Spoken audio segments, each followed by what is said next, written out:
Menda bosh og'rig'i bor. Bu yagona belgi. 3 ta doktorga qatnayman. Nevrolog bu anevrizma deydi. Immunolog esa senda bezgak bor deb aytayapti. Terapevt u juda band ekan, ruhshunosga yo'llanma berdi. U o'zingni jazolayapsan, bu aqldan ozish axir deydi. Balki uyquga to'ymayotgandirsiz. Doktorni tanlab, kasallikni ham tanlayapsiz. Shizofreniyadan boshqa yana qaysi kasal ruhiy alomatlarni keltirib chiqaradi? Porfiriya. Qirol Georgning jinniligi. Haligi misga aloqador nomi nima edi? Genetik alomat. Tana juda ko'p mis to'playdi. Ha, Wilson xastaligi. To'g'ri. Juda noyob matoh. Barakalla, menga yoqdi. Birontamiz shunday qilganimizda ishdan haydardingiz. Qiziq, sizlarni ikkilanishga majbur qildim. Bu ikkilanish emas, umid.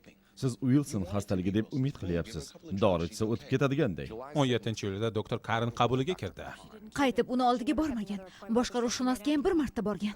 Karen ruhshunos emas. Tekshirdim. U oftalmolog. Qiziq. Ko'zini nega tekshirtirgan ekan? Wilson xastaligi kataraktaga sabab bo'ladi. Ha, to'g'ri.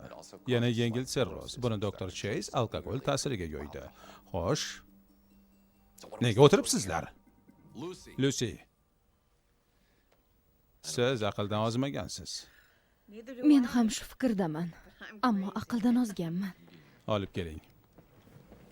Turing. Mana bu yerni tutib turing.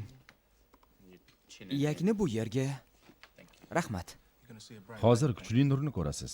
Tanangiz ko'p miqdorda mis to'plagan bo'lishi mumkin. Agar shunday bo'lsa, unda Kaiser Fleischer halqalarini ko'rishimiz mumkin.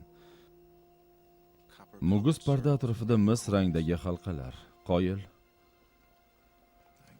Uni Wilson xastaligidan davolashni boshlaymiz.